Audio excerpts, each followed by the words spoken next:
Where's my money? I just sold my house. I signed an agreement of sale. Settlement's in a few weeks, but I have no idea how I'm going to get my proceeds. So how do you get your money?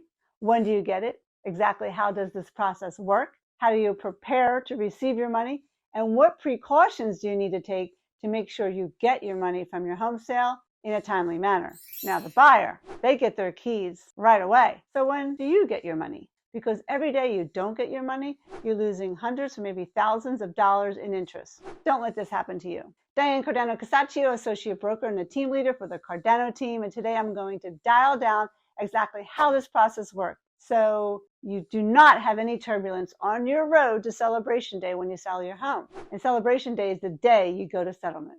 You want to be able to drive off, wave goodbye to your home with all your money in your pocket. Let's get started. First, I'm going to talk about the 4 most common ways people own a residential property. And then I'm going to tell you how to get your money and the pros and cons of each way that you can get your money. Number 1, there could be just one single person on the deed. That's the only owner. And that's pretty simple because there's only one person who is entitled to the money.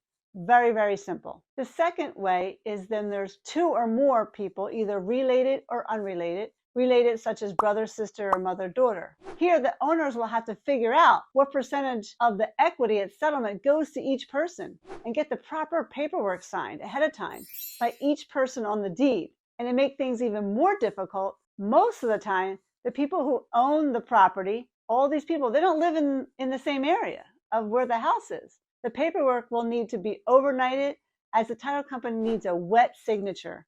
You cannot use electronic signature for this paperwork for settlement. And all the papers need to be notarized. So sometimes not everyone in the deed even may live in the United States. So you will need even more lead time if an owner is in another country. Maybe they're in a remote location that doesn't even have a notary. Now, I'm a notary and I've done this before. I'm certified to be a notary in notarizing paperwork over a face-to-face online conversation such as Zoom. So we have to figure all that out and get it all set up. Or you will not be able to settle on your property and you will get no money. The title company will not convey the buyer the title. Now, the third way of owning a home is husband and wife, 2 people on the deed that are married. Or you have 2 people who are on the deed that were married, they're already divorced, or there are 2 people on the deed that are getting divorced. Now, 99% of the time, a married couple will receive 1 check written out to both parties, or 1 wire, however it is. However, if they're going through a divorce, one person could get more money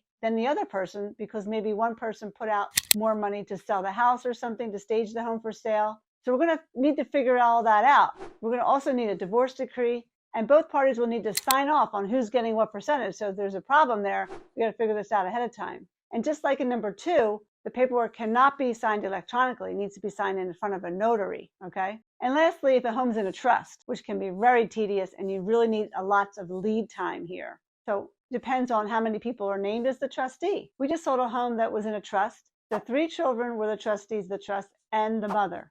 Now, neither of them got any money. None of the kids got the money. It all went to the mother. But they still had to all sign off on all this paperwork stating that neither one of them was getting any money at settlement. And it was all going to their mother. And 2 people were in California, different areas.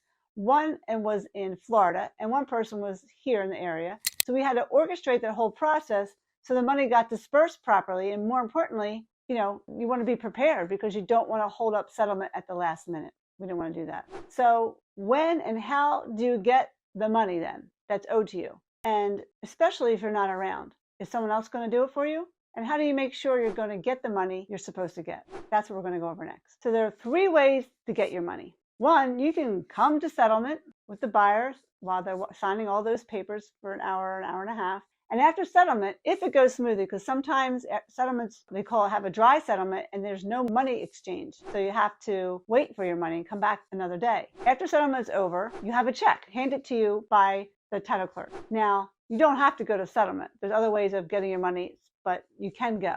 On the pro side of going to settlement, you're in control of your money. You're handed a check. You can take that check to the bank because it's got to be written out to the bank, right? Not to your brokerage. And you have to wait for it to clear, and then you can do whatever you want with your money. Now, if you're married, the title company will write the check out to the people's names on the deed. So make sure you have a joint bank account in both of your names. And what if you don't have a joint bank account? I've had several couples who are married who did not have a joint bank account? And what if you're divorced or going through a divorce and you don't have this joint bank account? What do? How are they going to get you your money? How is it going to be dispersed? This is where you need to work with the title company to get those correct forms to sign before settlement.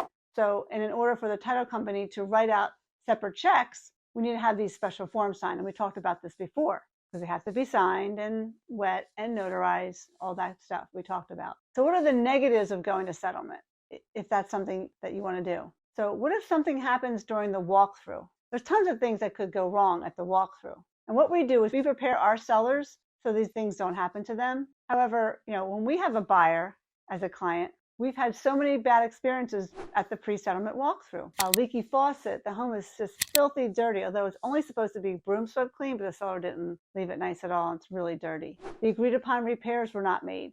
They took pictures off the wall and left big holes in the wall and didn't disclose they were going to do that. Or the seller did not paint behind a large piece of furniture and didn't disclose that. There are large stains under the rugs that were area rugs, and that wasn't disclosed. Or the seller took the bracket for the TV and it was not excluded. It should have been left. The seller may have left a bunch of stuff in the attic, or they may have left paint cans. It's just lots of different things, but leaving the buyers with a terrible memory, very sad, especially if they're buying their first home. But after having many of these experiences, we now share our list to the seller's agent on properties that we represent the buyer. This way, our buyers will have a wonderful memory. Now, if something does happen and you're at settlement, then you have to sit in front of the buyers while your realtor is doing the negotiating. And I think from my experience, it's better if your realtor does that for you with you not being there. That's why when you sell a house, you want to make sure you get the list and you hire not only a marketing expert, but a negotiator that has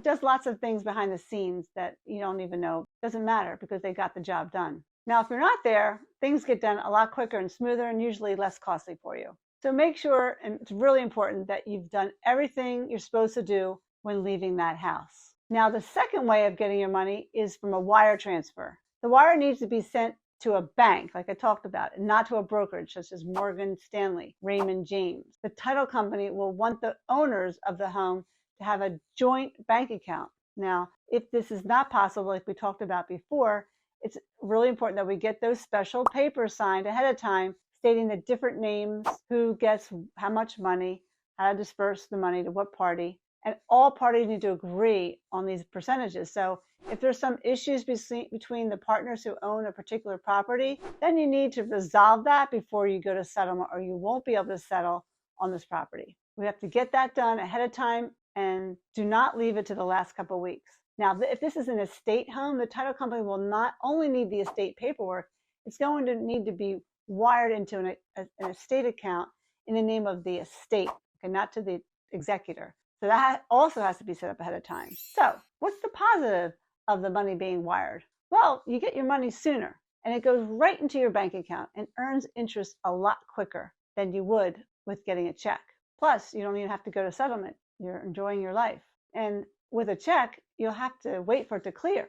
With a wire, your money is available immediately. The negative of getting a wire is that you have no idea how quickly that title company is going to get the wire processed. It could take 24 hours for a good title company, 48 hours, not so good, or even a week, a really poor title company who did not do their job correctly. So if you're getting a wire, you want to make sure you settle on a Wednesday or a Tuesday, because it gives at least 2 days to settle. Because if you settle on a Thursday or Friday and it takes 2 days to get your wire, you won't get your wire until Monday, because banks usually don't wire on the weekends. So a Tuesday or Wednesday settlements are good days to settle in order to get your money in a timely manner. And in a seller's market, you can basically dictate when you want your settlement. The negative of doing a wire is that the wire may go into the wrong account. This has happened before. So you have to wait for like a week or two sometimes to get your money. They have to find out what happened to the wire, talk to that bank, have it sent back to the title company's bank, and then have it reissued back to you. So when you're signing an agreement of sale, please talk to your agent about the opportunity for the buyer to use a title company that your realtor has worked with before, and they know that they're efficient, they communicate quickly, and they give exceptional service. So during a transaction, which can be very feisty from the day you sign the agreement to the day of celebration day settlement, the title company, mortgage company, and the realtors, they're the ones who work and try to get your home to closing so you can get your money. And with these three types of people, you've got 10% doing the work, really good work, and 90% doing fair work. Title companies don't return your emails. They lose paperwork. They give you the wrong paperwork. We have the seller sign paperwork in front of a notary, and then there's paperwork that they forgot, or it was misspelled or something wrong, and then they'll have to send it back to the seller to notarize again. Then you have these mortgage companies who don't communicate with you at all. They don't let you know when they applied for the mortgage, don't let you know how things are going, when they get the commitment, if there's any problems. So that's why we have checkpoints in our office called pestering the mortgage and title companies, just making sure that on a daily basis that we're on top of things. And that's what you want to make sure. If you want to get your money on a timely manner, make sure that your realtor's on top of these people, okay? A lot of realtors just like get the agreement of sale done and they come to settlement to get their check. There's not a lot of work that happens in between. And as you know, as you can hear from today, there's a lot of things that can happen, things you need to get done beforehand so you get your money. Now, the third way of getting your money is that for you not to go to settlement and someone else goes for you, usually your realtor or lawyer, and they deposit the check for you as you've given them this authorization to do so. So if you don't go to settlement, you sign the paperwork in front of a notary, like I said, ahead of time. So that's how that works if you don't go to settlement. You always get everything signed ahead of time. But you have to make sure you have where the people are, how much money is going to be dispersed to whom, and then exactly the bank accounts it has to go into. So there you have it. Things to watch out for when you're settling on your residential property and how to get your money. Hope you learned something today. Diane Cardano-Casacio, keeping it real. Please subscribe to my channel for more videos like this. Grab an appointment in my calendar, dianescalendar.com. Talk about the home selling process. You can call me or text me anytime. I'll answer all of your questions. Thanks again. We'll see you on the next one.